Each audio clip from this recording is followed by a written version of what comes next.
जरा आगे बढ़ते हैं और सबसे पहले बात सऊदी अरब की करते हैं। चूंकि सऊदी हुकाम की तरफ से एक अहम फैसला लिया गया है और सरकार का यह फैसला जिसके मुताबिक वजारत दाखिला या जो वजारत है वहां की इंसानी वसाइल और समाजी तरक्की की, उसने 3 महीने की बुनियाद पर जो तारिकीन वतन है उनके अकामे की फराहमी के लिए नए कवानीन का इतलाक आज से शुरू कर दिया है। 3 महीने बाद रेजिडेंसी परमिट जो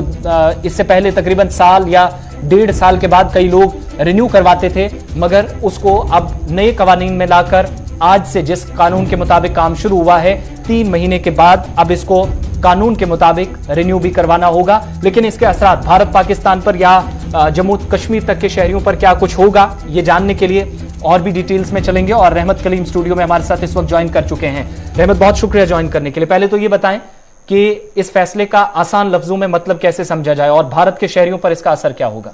ये देखिए, बिल्कुल ये एक ऐसा कानून है जिसे हम इकामा कहते हैं अरबी जबान में, लेकिन इसको रेजिडेंस परमिट के तौर पर इंग्लिश में कहते हैं। आसान जबान में आप समझ सकते हैं कि आप अगर हिंदुस्तान से हैं, पाकिस्तान से, बांग्लादेश से हैं और सऊदी अरब में काम करने के लिए जा रहे हैं तो आप वहां जितने दिनों तक रहेंगे उसका आपको किराया देना होगा। आप इसको सीधे साधे लफ्जों में समझ सकते हैं। जिस तरह से हम दिल्ली, मुंबई, दूसरे शहरों में किराए पर रूम लेते हैं, रेंट लेते हैं, उसका हर माह कुछ ना कुछ उसके लिए हमें रेंट देना पड़ता है। उसी तरह से सऊदी अरब में अगर आप रहते हैं तो आपको फी महीने आपको इकामा की एक मुद्दत होती है, उसके लिए आपको फीस देना पड़ता है। पहले जो प्रोसेस था कि आप साल में एक बार रिन्यू होती थी आपकी मुद्दतें और आपका इकामा एक बार रिन्यू होता था, यानी सीधे 12 महीने के लिए रिन्यू होता था। लेकिन अब हालिया सरकारों ने, वजारत दाखिला ने यह फैसला किया है कि क्यों ना हम इसे और आसान कर दें। और आसान करने का मतलब यह हुआ कि अब वो जो सिर्फ 12 महीने के लिए पहले हुआ करता था, अब उससे रिन्यू करने के लिए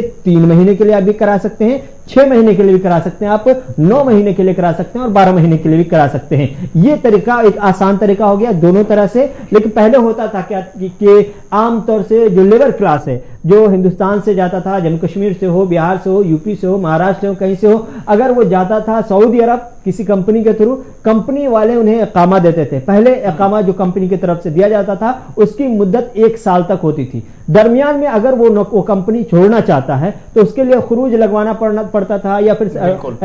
वो कंपनी की जानिब से खरूज वगैरह लगा दिया जाता था, जिसकी वजह से उनके सामने प्रॉब्लम यह था कि 1 साल तक वो कंपनी से बाहर रह सकते हैं, लेकिन सऊदी अरब में वो रहने के मजाज होते थे। अब यह है कि अगर आप किसी कंपनी में गए हैं, आपकी कंपनी वालों ने आपके इकामे की तौसी को सिर्फ 3 महीने के लिए किया है, तो फिर 3 महीने के बाद आप क्या करेंगे? आपको फिर 800 रियाल फी माह के हिसाब से 3 महीने के लिए नहीं। यानी एक चीज ये समझे कि एक तो मजदूर पेशा जो अफराद हैं, जो छोटे वर्कर्स हैं, उन पर इजाफी बोझ, और दूसरा क्या सऊदी अरब के अंदर पहले के मुकाबले इन कवानीन के इतलाक के बाद काम करना मुश्किल हो गया। रहमत जी, जाहिर सी बात है, छोटे और मिडिल क्लास के या लेबर क्लास के लोगों के लिए मुश्किल ये हो गई कि अगर किसी मसले पर किसी कंपनी के साथ बात नहीं बनती और वो कंपनी वहां से निकालती है तो फिर फौरी तौर पर उन्हें, चाहे उनके पास पैसे हो या ना हो, किसी भी तरह से उन्हें सऊदी अरब छोड़ना पड़ेगा। क्योंकि अगर उनके पास पैसे होंगे तो वसाती बुनियाद पर अगर वो 800 रियाल अगर दे करके करा पाते, चूंकि 800 रियाल हम हिंदुस्तानी जबान में बात करें तो 15-16 हजार हो गया, और 16 हजार रुपये हर महीने किराया आपको सऊदी अरब में देना है। तो इससे एक फायदा तो यह है मिडिल वहां की कंपनियों का कि आप जिसके लिए पूरे 1 साल की फीस जमा करते थे इकामे की रिन्यूएशन के लिए, की मुद्दत में इजाफे के लिए, अब उसे 3 महीने के लिए कर सकते हैं। यह कंपनियों का फायदा है। आम शहरियों के लिए भी है कि हम अगर 3 महीने के लिए ही जाना चाहते हैं, तो हम अब 6 महीने के लिए जाना चाहते हैं सऊदी अरब, तो फिर हम उन्हें 6 महीने के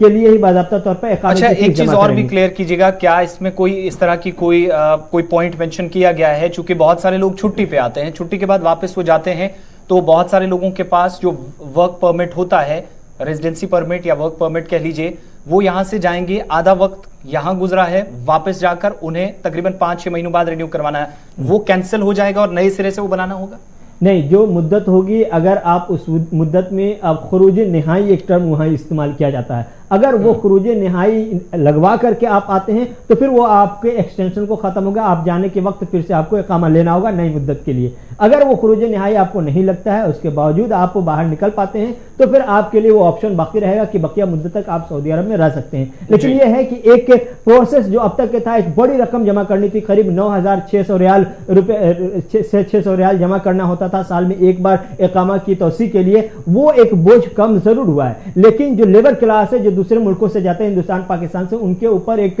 डर की तलवार या खौफ की तलवार लटकती रहेगी कि अगर हमारी बात नहीं बनी, कंपनी ने हमें निकाल दिया, तो हमें फौरन सऊदी अरब छोड़ना पड़ेगा, क्योंकि एक बड़ी रकम देकर के हम अपनी तोसी नहीं करा सकते। तो ये एक मसला मिडिल क्लास पैदा हुआ। बहुत बहुत शुक्रिया रहमत तमाम जानकारी के लिए। लेकिन एक चीज, अब जो एक लाइन में अगर इसको खींचा जाए तो थोड़ा सा मुश्किल हो गया है, और बहुत सारे वर्कर्स अब बड़ी तादाद में, गालिबन